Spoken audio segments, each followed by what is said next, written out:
Nuestro grupo está conformado por Brian Vega, Joel Vázquez y Javier Young.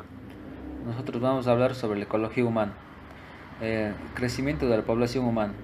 Desde el año 1306, cuando Gran Bretaña promulgó una ley que prohíbe la quema, y ya que estas ocasionan molestias de humo, llegando a crear una gran demanda de recursos. Responsabilidad humana. El hombre tuvo capacidad para usar y crear herramientas. Eh, También desarrolló el lenguaje y la cultura, lo cual permitió la evolución cultural.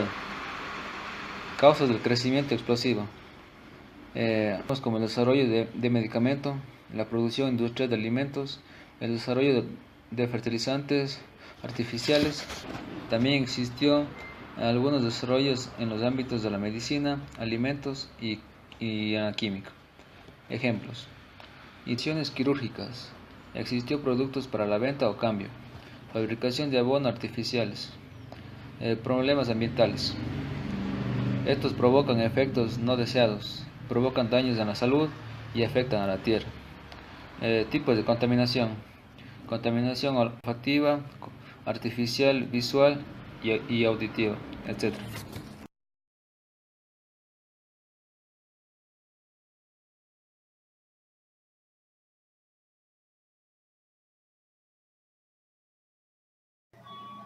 Hola, mi nombre es Brian Vega y a mí me toca hablar acerca de recursos naturales, sistemas de áreas protegidas y educación ambiental. Bueno, para hablar sobre recursos naturales, este comprende toda la materia existente en la naturaleza cuya extracción puede servir para satisfacer necesidades básicas. Existen dos tipos de recursos naturales, un recurso natural renovable y otro recurso natural no renovable. ¿Cuáles son los renovables? Son aquellos que pueden volverse a generar naturalmente. Sin embargo, los no renovables son aquellos cuya utilización significa disminución progresiva de sus existencias. Un ejemplo de ellos es el petróleo, los minerales, los áridos, etc. Debemos conservar los recursos naturales, pero ahí vienen varias preguntas como ¿para qué? ¿Qué implica y cómo? Okay. ¿Para qué? Simplemente para evitar la pérdida de especies y con ella evitar la pérdida de comunidades vegetales y animales. Esto implica alcanzar un equilibrio entre la conservación de los recursos y su explotación. Y un consejo de cómo conservar sería usar inteligentemente los recursos naturales no renovables. En este caso hablamos, por ejemplo, del carbón, el petróleo, etc. Eso sería en la parte de los recursos naturales. Ahora, lo que se refiere a los sistemas de áreas protegidas, si bien en Argentina hay un sistema de áreas protegidas que se da muy comúnmente, esto no es más que un sistema nacional de áreas protegidas. Estos comprenden un subsistema nacional bajo la responsabilidad de subsistemas provinciales con áreas de conservación provinciales. Esto quiere decir que un sistema de áreas protegidas no es más que un sistema del cual cuida ciertos lugares en donde ciertos recursos se están acabando. Entonces, junto a sistemas nacionales y subsistemas o sistemas provinciales, se unen para poder cuidar estas áreas.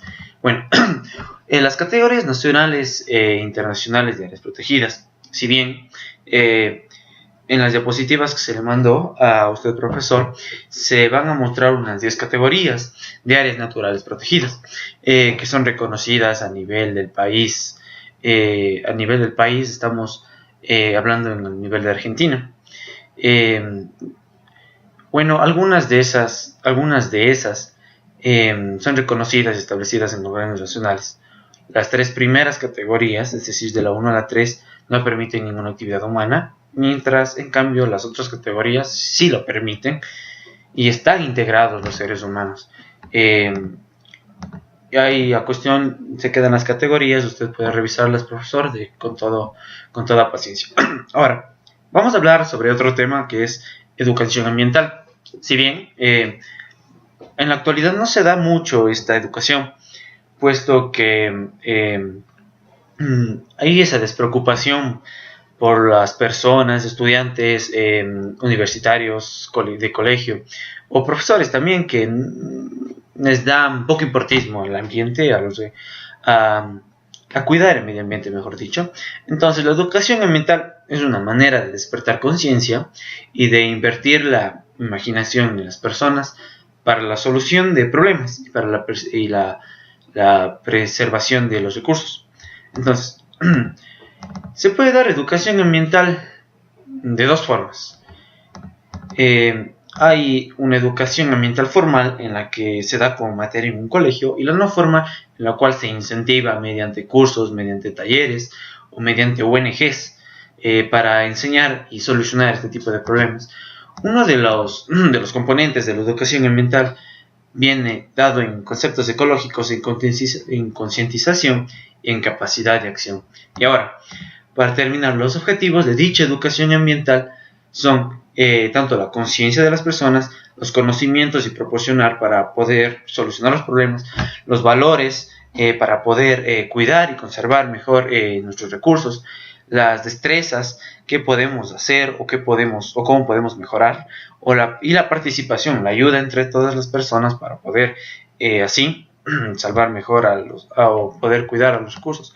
A continuación, mi compañero Joel Vázquez va a hablar sobre la contaminación del aire y la contaminación del agua, otros dos temas muy importantes. Esto ha sido todo de mi parte y gracias. La modificación de la calidad del aire atenta directamente a nuestra salud. El aire es un elemento móvil, los contaminantes son rápidamente dispersados y diluidos. La dispersión puede realizarse a distancias enormes en lugar de emisión. La dispersión puede realizarse a distancias enormes en lugar de emisión.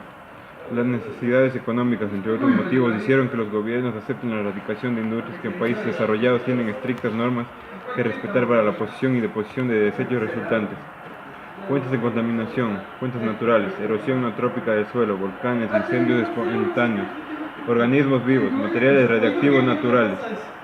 Fuentes artificiales, quema doméstica, incendios accidentales provocados, erosión antrópica del suelo, combustión por vehículos, aviones, etc. Guerras, explosiones nucleares, centrales termoeléctricas y atómicas. Efectos de contaminación del aire, salud humana, impactos sanitarios, daños materiales sobre construcciones con material calcáreo, efectos sobre otros organismos vivos parecidos a los causados en el hombre, disminución de la capa de ozono, ozonósfera. ¿Cómo luchar contra la contaminación atmosférica? Elección de combustibles pobres en óxido de azufre, desulfuración de combustible, fuentes de energía alternativa, hidroeléctrica, eólica, limpieza de los gases de escape de automotores, catalizador y utilización de nafta. Necesidad de una legislación acorde, limitación de la velocidad de circulación, calefacción doméstica preferentemente con gas o electricidad. Contaminación del agua. Del total del agua existente en nuestro planeta, solo el 2,8% es agua dulce. El agua llega al suelo con las precipitaciones de ella. El 38% es utilizada por las plantas, el 16% se evapora, el 31% es percolación y un 15% se penetra en el suelo. Las fuentes de contaminación son por lo general múltiples: la industria orgánica, sedimentos, productos químicos, metales pesados, agua de cloaca, erosión, agricultura, petróleo, aguas calientes. Tipos de contaminación de agua. Contaminación biológica. Contaminación de aguas por vuelco de sustancias orgánicas muertas. Contaminación química. Minerales, metales pesados, plaguicidas, petróleo y sus derivados. Contaminación física. Por partículas de inspección, característico para muchos cursos de agua cuyas cuencas sufrieron una gran deforestación. Contaminación térmica. Un aumento de la temperatura en el agua provoca menor solubilidad del oxígeno, aumento de la velocidad de biodegradación del agua y con ello un consumo de mayor oxígeno.